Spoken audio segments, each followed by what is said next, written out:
हमने पिछली बार 3 डायमेंशनल जो बॉक्स था उसमें बॉक्स की लंबाई चौड़ाई ऊंचाई अलग थी, उसमें कण की गति का अध्ययन किया था और अंदर विभव का मान हमें v मान लिया था। अब यहाँ पे हम यदि उसकी लंबाई चौड़ाई और ऊंचाई यानी a स्मॉल b और स्मॉल c थे, तीनों ही बराबर हों तो वो क्यूब में कन्वर्ट हो जाएगा। तो आज हम पढ़ेंगे घन विभव बॉक्स में जो कण है उसके गति का समीकरण, और उसमें कण अगर गति करता है तो उसकी ऊर्जा के मान या क्या होंगे वो हम देखते हैं। तो जब बॉक्स घन के आकार का होता है तो हम लंबाई चौड़ाई ऊंचाई यानी a = b = c मान सकते हैं, क्योंकि हम पहले सूत्र में a b c लंबाई चौड़ाई ऊंचाई व्यक्त कर चुके हैं। इसलिए उसी समीकरण को काम में लेने के लिए हमने मान लिया कि तीनों का मान बराबर है तो वो क्यूब में कन्वर्ट हो जाएगा, घन में कन्वर्ट हो जाएगा। अतः घनीय विभव बॉक्स में मुक्त कण का आइगन फलन जो हमारे पास पहले समीकरण थी उसी को हम काम में लेते हुए यहाँ पे ये समीकरण लिख सकते हैं। उसका जो तरंग फलन होगा साई जो कि xy z का फलन होगा, और 2/a अंडर रूट में था, 2/b भी अंडर रूट में था और 2/c भी अंडर रूट में था, तो वो 2 तो आ जाएगा, वो 1/2 1/2 1/2 मिलकर 3/2 और नीचे a b c तीनों बराबर होंगे तो वो a क्यूब हो जाएगा। तो इस तरह से हम इसको √2/a का क्यूब यानी 2/a का 3/2 लिख सकते हैं घात में, और साइन nx π/a।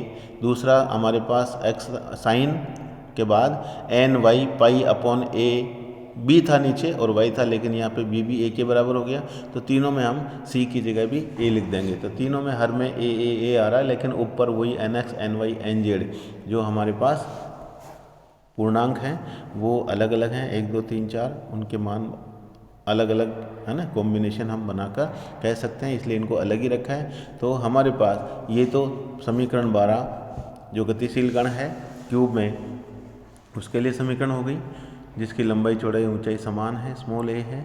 और बॉक्स में गतिशील कण की ऊर्जा के संभावित मान के लिए भी हम इस तरह से लिख सकते हैं। वहाँ समीकरण थी हमारे पास π² h² 2m था नीचे, और अंदर nx²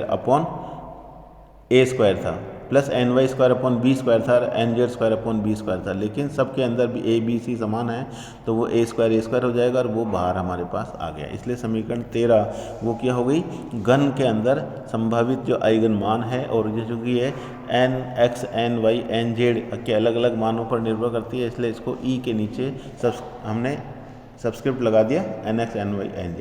अब हम पढ़ेंगे ऊर्जा स्तरों की अपभ्रष्टता, डीजेनरेसी ऑफ एनर्जी लेवल्स। समीकरण 13 जो दिख रही है से स्पष्ट है कि विभव बॉक्स में गतिशील कण की कुल ऊर्जा के संभावित आइगन मान nx ny और nz के धनात्मक पूर्णांक पर निर्भर करते हैं, और एक ऊर्जा स्तर के संगत nx ny nz के धनात्मक पूर्णांकों के कई समुच्चय प्राप्त किए जा सकते हैं। तो यदि एक ही ऊर्जा स्तर के लिए nx ny nz का समुच्चय एक से अधिक समुच्चय अर्थात तरंग फलन प्राप्त हों तो इसे अपभ्रष्टता कहते हैं, तथा एक ऊर्जा स्तर के संगत nx ny nz के समुच्चयों की संख्या अपभ्रष्टता की कोटि कहलाती है। सेकेंड ईयर में आपने ऊष्मागतिकी के अंदर डीजेनरेसी को पढ़ा है और उसकी कोटि को भी पढ़ा है। यदि किसी ऊर्जा स्तर के अपभ्रष्टता की कोटि g से यानी स्मॉल g से व्यक्त किया जाए तो वह ऊर्जा स्तर g गुना अपभ्रष्ट कहलाता है। उदाहरणतः यदि हमारे पास न्यूनतम जो क्वांटम अवस्था है उसमें nx ny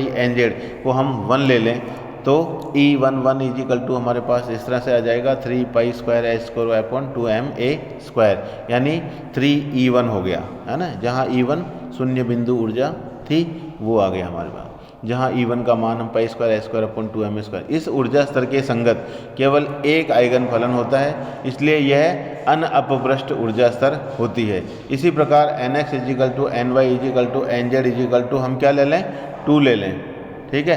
तो उस स्थिति में केवल एक आइगन फलन होता है, इसलिए यह भी अनअपभ्रष्ट आइगन फलन हो जाएगा। लेकिन 3 ऊर्जा अवस्थाओं nx अगर आप 1 है, ny1 है और nz2 है, इसी तरह से ny2 है और दोनों बाकी हैं और इसमें nz2 है, यानी एक मान 2 हो और बाकी 2 मान 1 1 हों, उस स्थिति के लिए हम आइगन मान समान आता है और वो 6e1 के बराबर आ जाता है, ठीक है।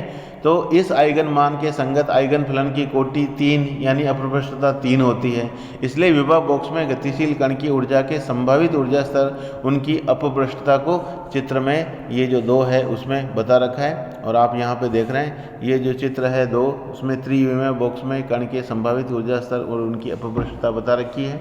और ये हमारे पास जब 1 था तो 3E1 मान आ रहा है, लेकिन जब यहाँ पे 6E1 के लिए 3 कॉम्बिनेशन हमने देखे 112, 121 और 211, तो इसलिए इसकी अपप्रष्टता की कोटि कितनी होगी 3, यानी इन 3 संगत समुच्चयों के साथ एक ही ऊर्जा आइगन मान आ रहा है।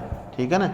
इसी तरह से हम 9E1 इसके भी 3 मान हो गए, यानी 122 या 212 और 122। ठीक है, यानी एक मान एक और ये 2 हों तो भी इसका मान इस तरह से उसमें भी ये 3 आते हैं। फिर हम 2 लेंगे तब 1 आ गया। फिर आप इस 14E1 आ गया, उसमें हमारे पास 6 मान आएंगे। ठीक है, 1 2 3 वो हम किस तरह से बदल सकते हैं, 6 बार बदल सकते हैं। ठीक है, तो ये हम कह सकते हैं कि अपप्रष्टता की कोटि वो कितने उसके संगत ऊर्जा आइगन मान है उसको व्यक्त करती है। और अपप्रष्टता की यहाँ पे ये जी जो मान है इसके ये टेबल भी बना रखी है यहाँ पे, वो क्लियर है। वो 1 3 3 3 ठीक है, उन अणुओं की इसके समुच्चय भी इसने यहाँ पे दर्शा रखे हैं, तो कहीं आपको कोई समझने में दिक्कत नहीं आए। ये देखिए कैसे के इनके मान 3 3 आ रहे हैं अपप्रष्टता की कोटि, क्योंकि इसके 3 समुच्चय हैं, इसमें एक ही बन रहा है तो ये अनअपप्रष्ट कहलाएगा। इसमें वापस देखिए 5 बन गए, 1 2 3 1 3 2 2 1 3 6 बन रहे हैं, है ना, इसलिए ये 6 हो गई।